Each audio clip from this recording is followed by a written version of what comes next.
Oi, eu sou a Isadora Cardoso. Sou Fernando Rafter. Eu sou a Marina Nunes e o título do nosso trabalho é Superfícies hidrofóbicas revestidas por sílica para a manutenção das construções de Pelotas do Rio Grande do Sul. Nós somos orientados pelas professoras Renata Schneider e Grace Cedrez. Então, na introdução do nosso trabalho, é importante falar sobre a formação urbana de Pelotas e que foi realizada durante a produção de charque no período colonial do Brasil. E que essas construções feitas naquela época ainda estão presentes na urbanização até hoje. Bom, nosso trabalho se sustenta no conceito da física, que é a molhabilidade. Foi primeiramente observado lá na flor de lótus, que é que não tem aderência, por exemplo, da água na superfície, ou de um líquido qualquer, né? Então, o que que é uma superfície hidrofóbica? Thomas Young foi o primeiro a caracterizar isso, com essa relação que está aí, né, para vocês, que ele demonstra a aderência de uma gota de um líquido, no caso desse trabalho a gente sempre vai tratar como se for a água, a uma superfície, né? Tem um ângulo de contato, que isso que vai caracterizar a superfície ser hidrofílica ou hidrofóbica, né? Com maior ou menor adesão à água. Esse ângulo ali é sempre entre o sólido, a interface líquido-sólido e o líquido, como bem diz a imagem. E é interessante a gente falar que o nosso trabalho sempre teve a percepção do Thomas Young, que é o originário, não de superfícies reentrantes, que é o que se estuda numa literatura um pouco mais recente, mas ainda em avanços, né? A molhabilidade ainda é uma área muito recente dentro da física e da ciência de materiais. Ainda ressalto que Thomas Young sempre estudou as superfícies como ideais, ou seja, perfeitamente lisas, sem pilares ou rugosidades extremas, porque isso afeta, se diz, que se afeta aos extremos, por causa que se for mais rugoso, se algo é hidrofílico, tem que ser muito mais hidrofílico ou muito mais hidrofóbico conforme a rugosidade do material. Isso é algo que a gente não levou em consideração nesse ponto do trabalho. Bom, a gente levou em base para falar das construções sobre o concreto, né, que é o principal substrato que a gente usa nas nossas construções da engenharia civil, né. Chang, ele propõe um concreto super hidrofóbico, que ele foi base para a nossa pesquisa, para a gente entender o que seria a aplicação da superhidrofobia no concreto, porque ele, por natureza, ele seria algo hidrofílico com muita adesão à água, né. Enfim, aí, para conseguir ter esse concreto super hidrofóbico, a gente usa a técnica de pulverização do dióxido de silício, que foi descrito por Ferreira, que é um substrato bem interessante, consegue alterar essas propriedades do concreto para que ele seja hidrofóbico, como eu bem falado. E, bom, a durabilidade, o Musenski, ele fala que depois da pulverização isso é muito útil para que não tenha, por exemplo, infiltrações, rachaduras. Isso faz muito sentido para aqui para o clima de Pelotas, que a gente vive com uma grande umidade.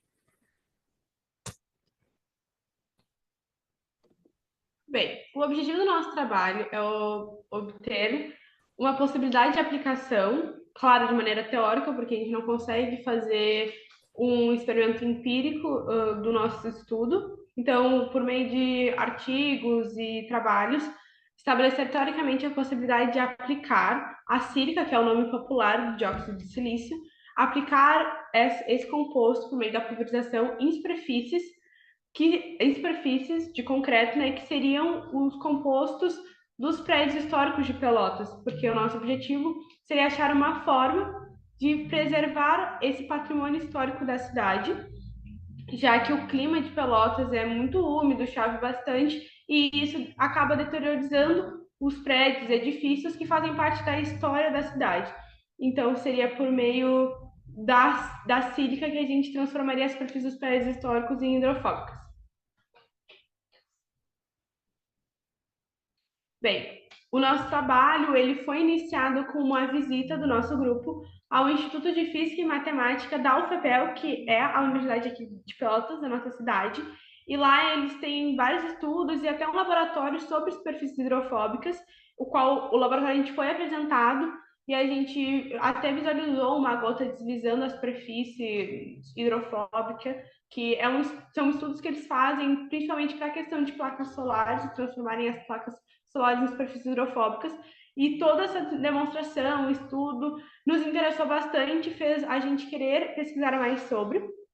E por ser um estudo presente na universidade local da nossa cidade, a gente pensou em trazer esse estudo que já é local para uma iniciativa social também da nossa cidade, que seriam os prédios históricos que marcam bastante a história de formação urbana da nossa cidade. Então, seria uma junção dessas duas ideias para, em conjunto, fazer uma maior preservação das construções históricas de Pelotas, preservando o patrimônio que é a história do nosso povo.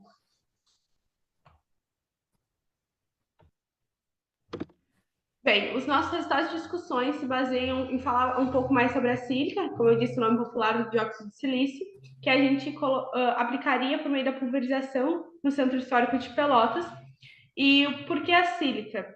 Primeiro, porque o silício, o composto em si, é o segundo elemento químico com maior abundância na crosta terrestre, então, consequentemente, ele é mais barato, o que seria mais acessível ao Estado para o uso da conservação do patrimônio, e também o dióxido de silício tem a polaridade oposta à polaridade da molécula da água, o que torna ele não miscível à água, o que auxilia na hidrofobicidade em tornar o material hidrofóbico.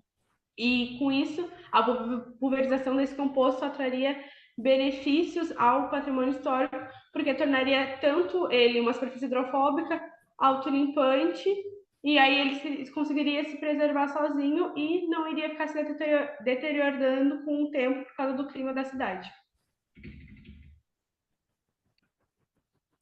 E para a conclusão da nossa pesquisa, é importante ressaltar que deve ser feita a aplicação do conceito físico da maleabilidade para que todas essas questões sejam possíveis futuramente para aplicação realmente.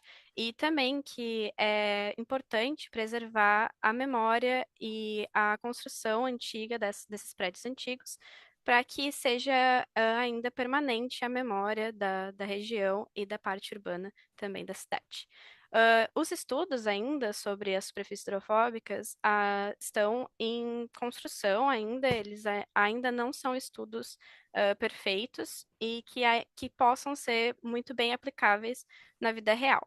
Então, por isso, essa relação do concreto e dos estudos feitos com superfícies reentrantes, a gente sugere que sejam feitos mais estudos teóricos e empíricos para que, então, futuramente, seja tudo possível para que sejam usufruídos nessas construções e que seja de forma mais facilitada para o Estado ou iniciativas privadas.